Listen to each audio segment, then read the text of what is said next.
આજે 25 ડિસેમ્બર છે એટલે ભારત સરકારે આજથી 11 વર્ષ પહેલા આ 25 ડિસેમ્બરને તુલસી પૂજા દિવસ તરીકે જાહેર કરેલો હતો।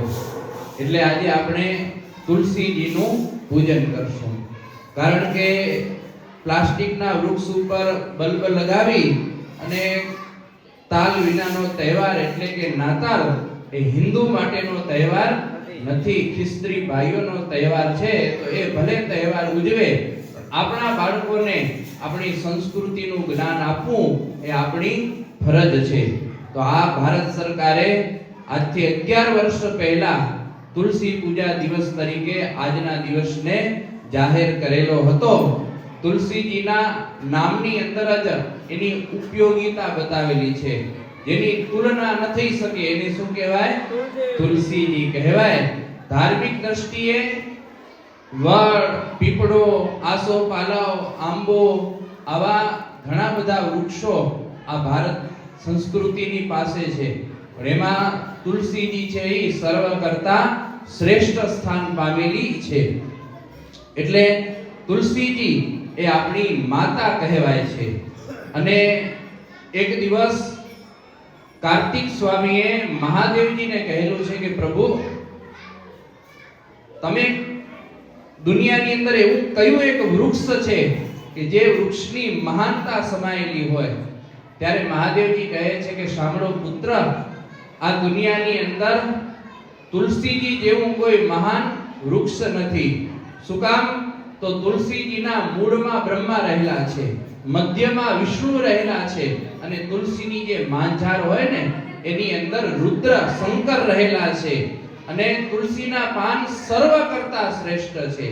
અને કહેવાય કે સમસ્ત વિશ્વના કલ્યાણને માટે ભગવાન વિષ્ણુએ આ તુલસીનું છોડ વાવી અને આ ભારત લોકોના, આ વિશ્વના લોકોને માટે એક વૃક્ષ ભગવાન વિષ્ણુએ આપણે બધાને આપેલું છે।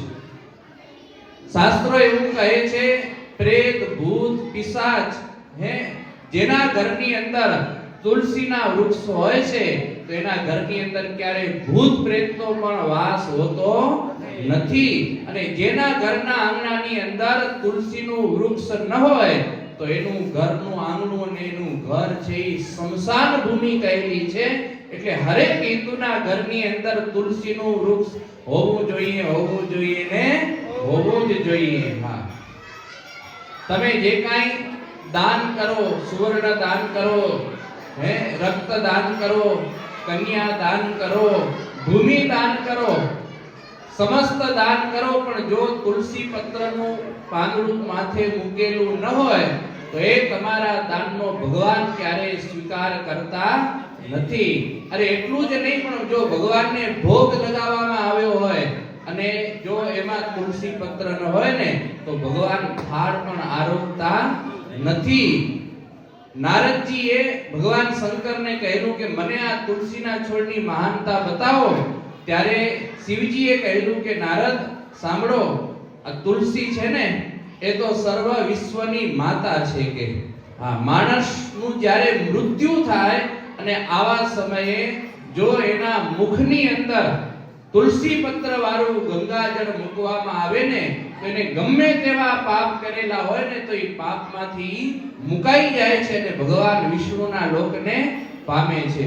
કદાચ ને માણસનો અંત સમય થઈ ગયો, એને ક્યારે હરિનું નામ નથી લીધું, અને એવો માણસ એનો જ્યારે અગ્નિદાહ આપવામાં આવે ત્યારે એની ચિતાની અંદર ઘીએ યુક્ત તુલસીનું જો એક લાકડું હોય ને તો એના પ્રતાપે કરીને એ માણસને યમપુરીનો માર મટી જાય ને ભગવાનના ધામની અંદર જવા મળે છે।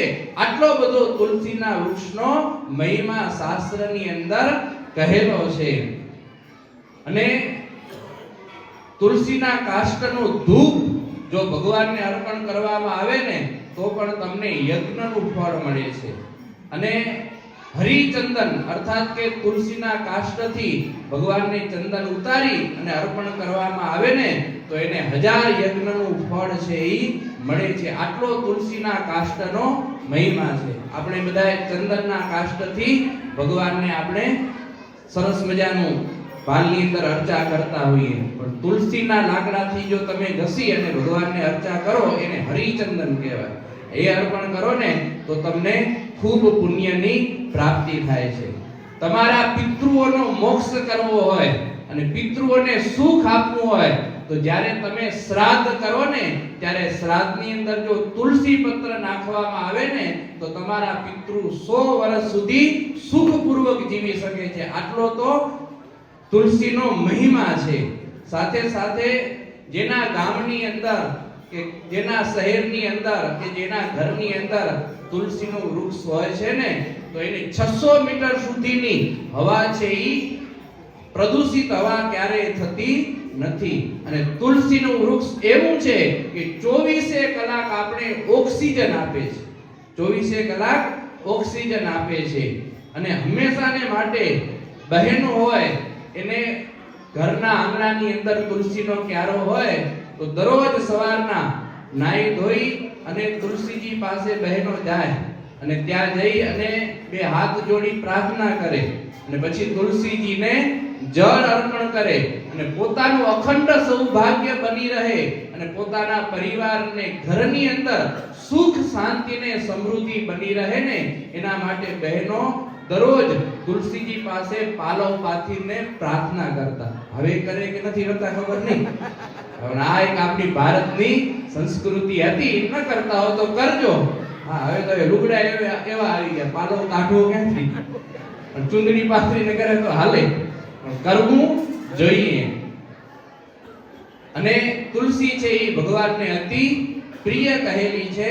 અને શાસ્ત્રની અંદર તો એવું લખેલું છે કે જે કોઈ ભગવાનના ભક્ત હોય ને એને ભોજન કરવું હોય ને તો એમાં પણ તુલસી પત્ર હોય ને તો એને કોડીએ અશ્વમેધ યજ્ઞ જેટલું ફળ મળે છે.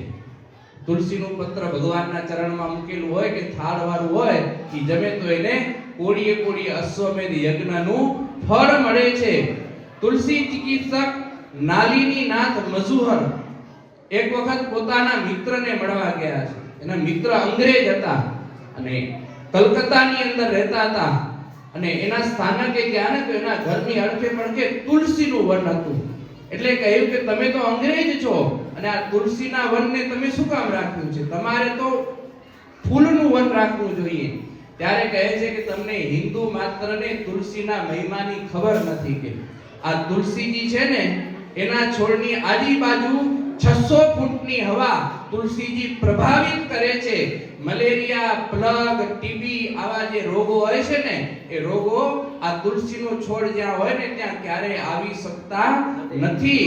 અને મારી કમરની અંદર તો હું આ તુલસીનું કાષ્ટ બાંધીને ફરું છું અને આ તુલસીના વનની અંદર હું જઈને ઊંડા શ્વાસ લઉં છું ને ત્યારે તો મારા હૃદયની અંદર આ તુલસીની સુગંધ ભળે છે અને મને કંઈક નવી સહાનુભૂતિ થાય છે, કોઈક નવો અનુભવ થાય છે. આટલો આ તુલસીનો મહિમા શાસ્ત્રની અંદર કહેલો છે. 9 વાર તમે જો તુલસીની પરિક્રમા કરો ને તો વાલા ભક્તજનો તમારા શરીરની અંદર એ તુલસીની ઓરા છે ને એ આવે છે અને તમારા શરીરને કંઈક પ્રાપ્ત થાય છે. સાથે વિદ્યાર્થી હોય તુલસીના છોડો બાજુમાં રાખી અને વિદ્યા અભ્યાસ કરે તો એને યાદ શક્તિ પણ વધે છે. આવા કેટલી બધી તુલસીની મહાનતા કહેલી છે. એટલે આજનો દિવસ આપણે તુલસી પૂજનનો દિવસ રાખેલો છે. એટલે આપણે અહીં સંતો અને ભક્તોની સાથે તુલસી પૂજન કરશું.